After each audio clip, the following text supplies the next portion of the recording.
Gue ada 3 Redmi di sini, cuman gue mau bahas satu. Tapi yang gue heran sama lu pada, kenapa Redmi Note 13 Pro Plus 5G handphone ini mid-range setingginya Redmi kemarin pada marah-marah. Masa Redmi 6 jutaan? Lah emangnya kenapa? Ya lu jangan lihat si Xiaomi 13T-nya doang loh.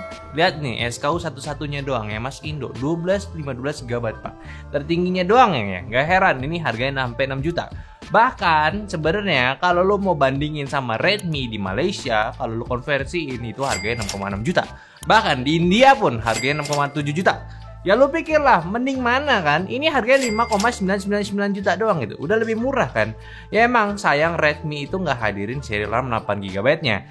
Jadi kerasa gitu, langsung ditembak harga yang tinggi aja gitu. Padahal kalau lo beli online ya lu masih bisa dapat promo kayak ini orang gitu. Kan lumayan. Sekali lagi ingat, ini Pro Plus ya, bukan Pro doang. Pertama di Indo. Tahun lalu tuh ya lu pada semua request kan, sekali masuk ke konten.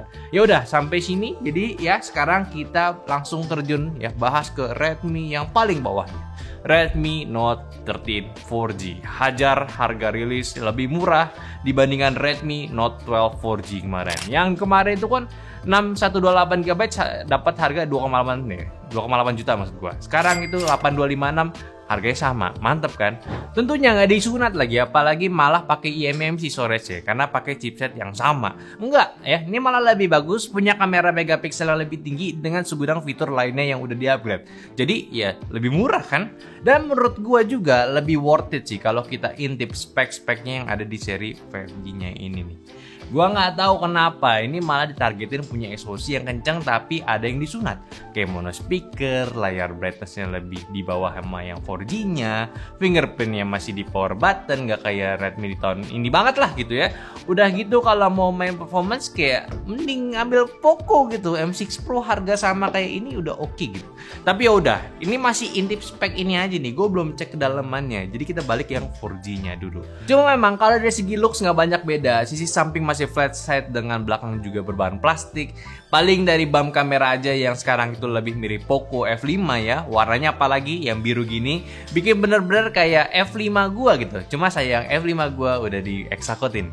Atau lo masih bisa pilih warna hitamnya kalau main netral. Sisanya ya standar handphone di kelas segini. Masih ada ear blaster khas Xiaomi sama audio jacknya juga. Speakernya juga sekarang udah stereo. Plus untuk SIM tray-nya pun masih hybrid yang bisa gunain SD card ya.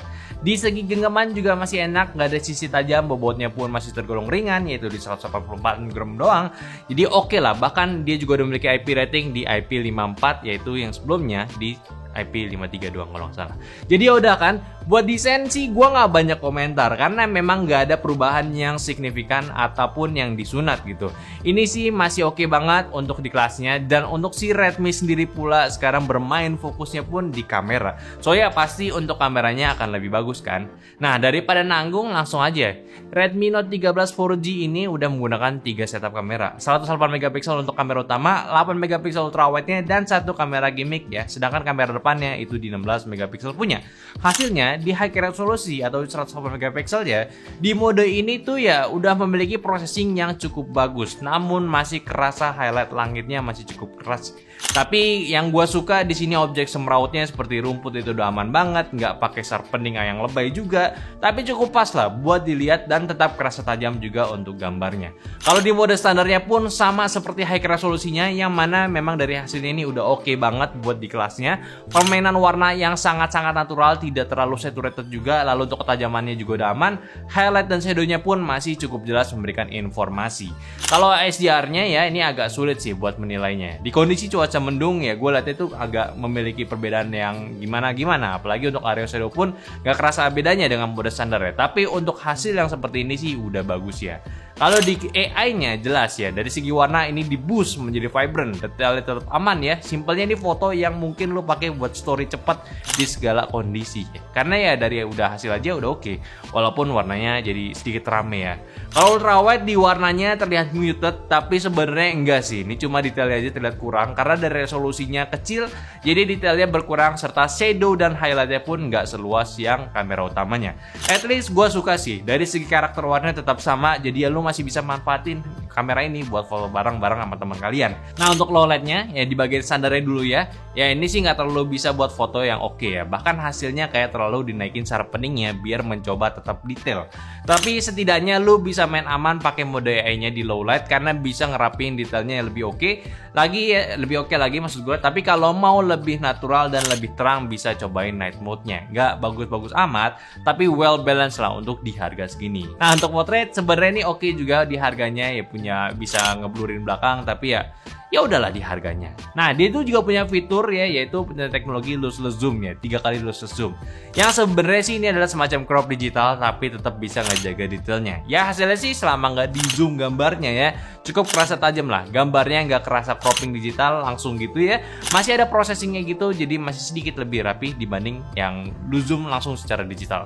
Mode video di handphone ini pun juga masih terbatas di Full HD-nya. Cuma untuk hasilnya sendiri juga sudah cukup stabil, sudah cukup bagus juga buat ambil perekaman, walaupun untuk hasil video masih agak keterangan nih warnanya. Tapi setidaknya buat lu rekam sih udah nggak ada tuh yang namanya gempa lagi ya. Ya, ini adalah HP yang membingungkan ya. Karena sebenarnya ada dua, ada yang ini gue pakai Redmi Note 13 doang ya. Yang 4G ini pakai 685 gitu. Jadi langsung aja ini sebenarnya sih nggak banyak fitur sih. Ya menurut gue kenapa tengah banget sih, kampret. Ini sebenarnya nggak banyak fitur kayak gimana gitu. Kalau di kamera belakangnya itu mungkin terlihat di previewnya getar, terus kalau hasilnya jadi smooth ya, maksudnya kayak nggak getar ya. Kayak ada stabilisasi setelah record. Ini nggak ada sih, getar-getar aja. Ya, tapi yang jelasnya mic-nya ini oke. Gitu. Jadi ya nggak malu-maluin sih. Sebenarnya gitu doang sih, nggak ada lagi, apalagi nggak ada mode HDR juga nggak ada 4K, nggak ada 60 fps juga. Ini bener-bener standaran HP yang di 2 jutaan banget sih. Gitu, tapi seenggaknya dia mic-nya oke. Itu aja sih, itu udah hal paling penting dalam sebuah smartphone. Gimana caranya lu bikin sebuah report tapi nggak malu-maluin gitu. Ya. Nah, ada kucing-kucing, lu dengar gak sih suaranya? Ya udah, gitu doang sih sebenarnya. Nggak ada lagi. Oke, mending langsung aja balik ke studio. Let's go. Ya jadinya untuk Redmi Note 13 4G ini untuk kamera sih udah kerasa punya hasil yang lumayan oke lah. Ketara jelas peningkatan gambarnya, klaimnya sih pun dari teknologinya pun mereka udah menggunakan Xiaomi Imaging Engine juga di handphone ini ada gitu ya. Jadi nice lah buat lo yang pengen punya kamera oke di harga segini. Walaupun baik lagi harga segini ya bakalan di harga segini kualitasnya gitu ya. Jadi jangan expect tiba-tiba kayak Redmi yang Pro Plus, beda dong ya. Sekarang gue mau bahas layar yang ada upgrade-nya juga. Emang masih AMOLED namun terangnya sekarang udah sampai di 1800 nits peak-nya dengan resolusi Full HD juga dan 120Hz juga. Tapi yang gua notice di sini sekarang punya layar bezel yang semakin slim ya. Cuma belum simetris ya, di bagian bawahnya kayak agak semilimeter lebih tebal aja. Lapisannya juga udah menggunakan Gorilla Glass ya. Ini sebenarnya peningkatan yang udah lumayan, ngebantu lu buat pakai di luar ruangan juga. Plus up to 1800 nits tadi itu juga ngebantu banget saat lu gunakan di terik matahari. Sama buat speakernya sekarang udah stereo. So ini audio visualnya udah cukup lengkap, udah jajaran yang satu ini ya. Udah mantep gitu. Nah, lanjut nih bahas chipsetnya. Snapdragon 685, chipsetnya 4G gitu. Yang sebelumnya digunakan ya Redmi Note 12 4G juga. Ya, dan juga si 4G ini, maksudnya chipset 4G ini adalah chipset terakhir Snapdragon. Udah nggak ada lagi dan nasibnya pun udah sama kayak MediaTek Helio G99. 4G terakhir, the last 4G ever ya. Tapi tenang, keduanya Redmi itu hadir, jadi banyak pilihan buat kalian. Jadi nggak usah khawatir mau yang satu ini atau mau yang Pro 4G. Sama-sama udah pakai the best 4G ever gitu ya. Tapi balik lagi ke Snapdragon 685. Memang dari segi performance itu nggak bakal banyak perubahan. Namun karena SKU yang hadir ini udah 8256GB, jadi yang nggak ada lagi pilihan kalian buat handphone yang lebih lambat. Ya, kelebihan dari 685 pun untuk sekarang sih ya nggak terlalu gimana-gimana. Bahkan awalnya gue kira Redmi Note 13 4G itu bakal gunain chipset langsung si G99 Ultra gitu. Ternyata si G99 Ultra itu adanya yang di 4G yang tadi gue pesan mention. Yang kelihatan si Redmi ini mau maksimalin ya ISP-nya ini yang ada di G99 Ultra dengan 200 megapiksel karena kameranya gitu ya, 200 megapiksel kameranya gitu ya. Makanya si 685 tetap setia menjadi chipset terbasicnya Redmi Note saat ini. Apakah buruk? Tidak juga, RAM-nya pun juga udah LPDDR4X, UFS-nya udah 2.2, nggak perlu komplain macam-macam. Basis MIUI 14 dengan Android 13 juga, memang belum dapat HyperOS. Ya jadi ya sabar aja, kabar kuatnya sih Redmi ini bakalan dapat di Q2 gitu, jadi sebentar lagi ya. Ya mundur-mundur juga Q3 gitu kan.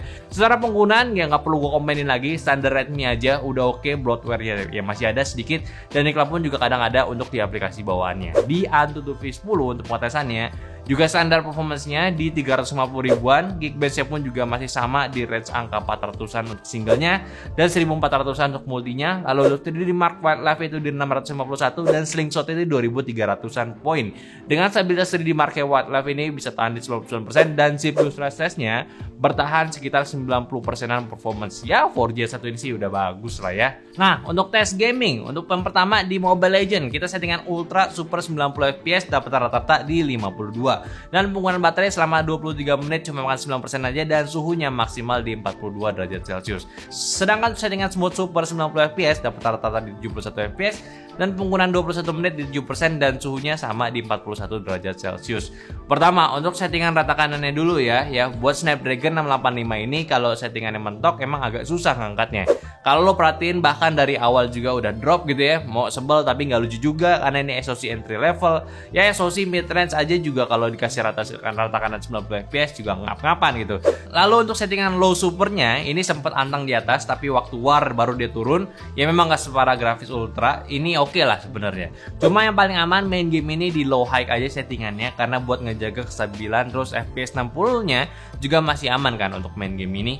Nah, untuk game kedua yaitu PUBG, di settingan Smooth High 30 fps dapat rata-rata FPS di 22 dan penggunaan baterai selama 23 menit di 9% dan suhunya ini juga adem di 37 derajat Celcius aja.